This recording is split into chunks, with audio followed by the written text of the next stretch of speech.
Australia மண்ணில் பெர்த்தில் வந்துட்டு Australia பிரீத்தை நிப்பாட்டியிருக்காங்க என்றே சொல்லலாங்க. டீம் இந்தியா 600 வருட ஹிஸ்ட்ரியை திறக்க விட்டுருக்காங்க. முதன் முறையாக ஆஸ்திரேலியா ஆடுகளத்தில் ஆஸ்திரேலியா மண்ணில் 295 ரன் வித்தியாசத்தில் இந்தியா அவங்கள பீட் பண்ணி ஒரு மிகப்பெரிய சரித்திரம் பண்ணியிருக்காங்க. கிரிக்கெட் ஆரம்பித்து 500 ஆண்டு காலம்னு சொல்கிறாங்க. 500 ஆண்டு கால ஹிஸ்ட்ரியில் வந்துட்டு 295 ரனில் ஆஸ்திரேலியா மண்ணில் இந்தியா பீட் பண்ணதே கிடையாதுங்க.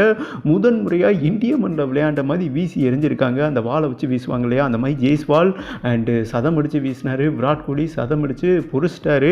அண்டு பும்ரா பொதஸ்டார் என்றே சொல்லாங்க. பிரித்து எடுத்துட்டாங்க. அதாவது ஆரம்பத்திலேருந்து அந்த இந்தியாவோட கிராப் ஏறிக்கிட்டே தாங்க இருந்தது. ஒரு சொல் கூட அவங்க எந்திரிக்கவே இல்லை. எந்திரிக்காமல் அடித்து கீழே அமர்த்தி போட்டிருக்காங்க என்றே சொல்லாங்க டீம் இந்தியா. இது ஒரு வரலாற்று வெற்றி என்றே சொல்லலாம். 5 போட்டி கொண்ட டெஸ்ட் தொடரில் இந்தியா 1 லீடு, அதாவது முன்னிலையில் போயிருக்காங்க என்பது குறிப்பிடத்தக்கது. அதாவது ஒன்றுமே பண்ண முடியல இந்திய சீமர்ஸ் அப்படின்னு மென்ஷன் பண்ணியிருக்காங்க வெளிப்படையாக. ஓகேவா, அதாவது பேட் கமெண்ட்ஸ் வந்துட்டு மென்ஷன் பண்ணியிருக்காருங்க. அண்ட் லபிசான்லாம் ஒன்றுமே பண்ண முடியல. நான் இங்கே வேணால் கிங் மேக்கராக இருக்கலாம், ஆனால் எங்கள் கெப்பாசிட்டியெல்லாம் மீறி பந்து வீசுகிறாங்க. இந்தியாவோட வேகப்பந்து வீச்சாளர் எந்த அளவுக்கு போடுறாங்களோ அது ஆஸ்திரேலியா சீமர்ஸ் வந்துட்டு லேர்ன் பண்ணணும். இந்த அளவுக்கு இவங்க வேகப்பந்தில் வளருவாங்கன்னு நாங்கள் நினச்சி கூட பார்க்கல என்று மென்ஷன் பண்ணியிருக்காங்க. அதனால தான் 295 ரன் வித்தியாசத்தில் வென்னுங்க. இந்தியா அடித்த ஒரு இன்னிங்ஸ் ஸ்கோரை கூட இவங்க அடிக்கவில்லை என்பது குறிப்பிடத்தக்கது. மோசமான தோல்வி, கேவலமான தோல்வி. அண்டு இதுக்கு மேலே என்னங்க சொல்கிறது, மண்ணை கவிட்டாங்க என்றே சொல்லலாம். மண்ணை கவ வச்சுட்டாங்க.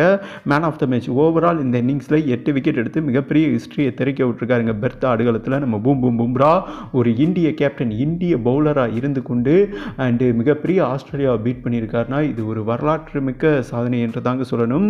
அதாவது ஜெயிச்ச பிறகு கண் கலங்கிட்டார் பும்ரா அண்டு வேற லெவல் செலிப்ரேட் பண்ணாங்க.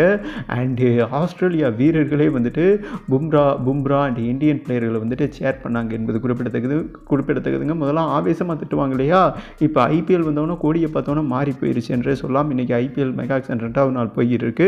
ஓகே, இந்தியா வந்துட்டு அபார வெற்றிங்க, சாதனை வெற்றியை வந்துட்டு ஆஸ்திரேலியாவுக்கு எதிராக முதல் டெஸ்ட் பதிவு பண்ணியிருக்காங்க.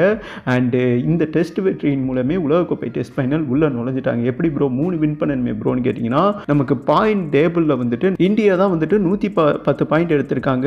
ஓவரால் பார்த்தீங்கன்னா கீழே இருக்கிற டீம்லாம் 90, 60, 72. சேம் டைம் இந்தியா தான் WTC பாயிண்ட் டேபிளில் முதலிடம் பிடிச்சிருக்காங்க என்பது குறிப்பிடத்தக்கதுங்க. ஆஸ்திரேலியா மண்ணில் இந்திய கொடிகட்டி பறக்கிறது என்றே சொல்லலாம். பறக்க விட்டுருக்காங்க டீம் இந்தியா.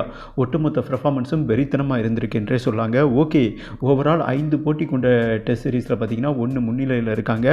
அடுத்து வர 4 டெஸ்ட்டும் இந்தியாவால் வின் பண்ண முடியுமா? 4 டெஸ்ட் வின் பண்ண வேணாம், ஒரு 2 டெஸ்ட் வின் பண்ணாலே இந்தியா டைரெக்டாக உலகக்கோப்பை டெஸ்ட் ஃபைனல் போயிடுவாங்க. அண்ட் ஆஸ்திரேலியாவை பின்னுக்கு தள்ளிடுவாங்க. ஓகேவா, இலங்கை செகண்ட் பிளேஸில் இருக்காங்க. அவங்க வந்தாங்கன்னா நமக்கு உலகக்கோப்பை டெஸ்ட் ஃபைனல் 2 முறை போய் தோத்தாச்சு. 3வது முறை இப்படி ஒரு ஏப்பசாப்ப டீம் வந்ததுன்னா டெஃபினட்டாக இந்தியா வின் பண்ண அதிகபட்சம் வாய்ப்புள்ளது என்பது குறிப்பிடத்தக்கதுங்க.